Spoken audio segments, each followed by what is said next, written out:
Alright, so as we all know, TikTok isn't really the best platform. You know, it comes from a country that literally shits on human rights, China. It's a platform that has been historically known for perpetuating dangerous challenges and canceling innocent people because they have differing opinions. Yes, fuck cancel culture. And you know, it's like every other day somebody's doing some dumbass shit to try and get some clout on that website because they need to feel validated by a whole bunch of random strangers. Like, you're not getting paid for this stuff, so you're out here making a fool of yourself for what? Like, grow the fuck up. However, in today's video, it seems as though that somebody or a group of people have used the platform for a good cause. And that cause was specifically to get a killer convicted in the murder of his girlfriend. Per the New York Post, they say, man convicted of killing girlfriend after TikTok hashtag led to his arrest. Yeah, so out of all the videos I've made based on TikTok, it seems as though that this one is probably gonna be the most positive. Surprising, huh?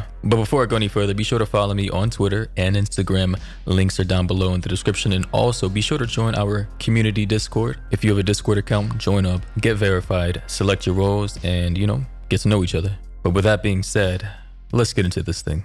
A Los Angeles man was found guilty of murdering his girlfriend after a trip on TikTok led to his arrest last year. Victor Hugo Sosa, 25, was convicted of the fatal stabbing of 19-year-old Daisy DeLeo, whose body was found behind her apartment building complex in Compton in February of 2021. And Compton, for those of you who don't know, is in California. It's a very crime-ridden, gang-filled territory. I'm not sure if there's very nice parts, but historically it's been very dangerous, so I'd stay out of there. And here, as you can see, at the time of this crime, the Los Angeles County Sheriff's Department put out this little poster of him. Sheriff Alex Villanueva said, wanted for murder, homicide investigation, Victor Hugo Sosa, male Hispanic, 25 years old, description 5'6", 130 pounds. And the description reads, detectives from the Los Angeles County Sheriff's Department Homicide Bureau are seeking the public's assistance with locating suspect Victor Sosa. On February 23, 2021, victim Daisy DeLeo was found stabbed to death by her boyfriend, suspect Victor Sosa, on the 1400 block of Long Beach Boulevard, Compton, unincorporated. Suspect Sosa should be considered armed and dangerous and is known to use his skateboard and/or public transportation. So, buddy didn't have a car. Please contact the Los Angeles County Sheriff's Department Homicide Bureau with any information. And it says, I believe the lead detectives on this case was Detective R. Lugo and Detective L. Sanchez. And here, as you can see, is a collage of pictures of the 19-year-old girl, Daisy DeLeo. This was posted to an Instagram page dedicated to her, named Justice for Daisy. On this page, they tried their best to try and document the entire investigation and, just gathering any tips that could lead to the arrest of this psycho. Now, as for the suspect's motives for stabbing and killing his girlfriend, Daisy, according to the mother, Mrs. Salas, her daughter, Daisy, went out to meet her boyfriend, or ex-boyfriend at the time, 25-year-old Victor Sosa, that night. And according to verified sources, this happened on the night of February 23rd, 2021. And before that night, she had actually broken up with him about a month before the incident due to some alleged physical abuse. And it seems as though that this was a behavior that she was trapped in within this relationship with this young man. According to her mom, she noticed bruises, scratch marks, bite marks, and she would often try to question her daughter as to how she got them, and she would just brush it off and say nothing happened, and she would never admit as to who did it or why. But her mom obviously knew that it was the boyfriend who was abusing her. However, as according to Daisy's family after she was found dead, the relationship between her and her ex-boyfriend was full of violence. Miss Salas's youngest son and Daisy's brother, Nathan, recalls physically intervening when Sosa attempted to strangle Daisy at their apartment when the mother wasn't around.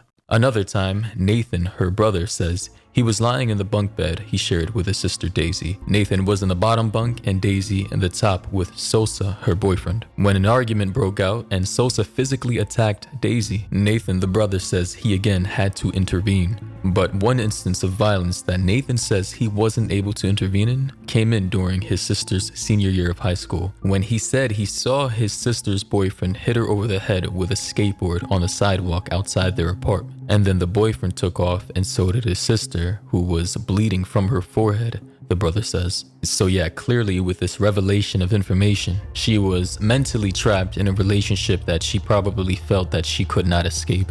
Now, as for how TikTok plays a role in capturing this guy, according to the New York Post, they say authorities immediately identified Sosa as a suspect, but he actually fled to Rosarito, Mexico, where he got a job at a popular nightclub. But for reference, Rosarito is about a 153-mile drive, which is 3 hours and 4 minutes from Los Angeles. And as you can see by this live footage of Google Maps in the area, this is how Rosarito looks. I'm not entirely sure where the bar is, and this looks like a really beautiful area, but clearly a lot of criminals seem to come down here to areas like this to escape the USA's federal jurisdiction. And actually I managed to find the address of the specific bar he was working at, and this is the location it led me to. It's a nightclub slash bar right on the beach, and this is the surrounding area, as you can see. Now, during this investigation, when law enforcement here in America were trying to pinpoint where this guy was and where he fled to, one of Daisy's closest friends, Rebecca Fuentes, decided to use the internet to aid in the capture of her friend's killer. She started a campaign called #JusticeForDaisy and posted pictures of Sosa. Her best friend Rebecca shared Daisy's story on her Instagram page that I showed before, and their goals on various social media platforms on what she wanted to accomplish. And based on the #JusticeForDaisy that she started on Instagram and then migrated over to Twitter, it allowed her to garner a lot of attention for the campaign and gained her over 8 million views on TikTok. And in case you don't believe me, here you can see all the videos that have been shared by other people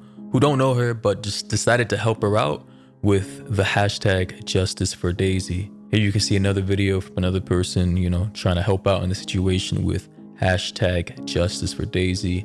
Another person, another person, another person, another person. So you get the point. I think we need more of this and less of, you know, the other bullshit like cancel culture. That shit is a waste of time, in my opinion. However, after that major campaign though, fortunately, the plan worked. And some random Instagram user that we don't know, I believe they're still anonymous, said that they recognized the killer, Sosa. And they said that they had seen him working at the Rosarito Mexican bar and nightclub called Papas and Beer, like I showed before. And then another person who was aware of the campaign came out saying, and I quote, "Hey, I've been seeing these posts, and I think the person you're looking for works here with us." So this was an employee that worked at that nightclub, recognizing this person because of the campaign that Daisy's best friend Rebecca created in her name to capture this guy. It's crazy. And subsequently after that, the killer, Sosa, was arrested in Mexico on July 2nd in 2021. And he is currently being held at the Men's Central Jail in downtown Los Angeles with a $2 million bail amount. And he had the audacity to plead not guilty to the first-degree murder charge. But with that being said, hope you guys enjoyed this video. Be sure to follow me on Twitter and Instagram to send me more video topics or ideas that you have for me. And be sure to join our community Discord server down below. All links are down below in the description. But yeah, thank you for watching. And until next time, stay safe out there.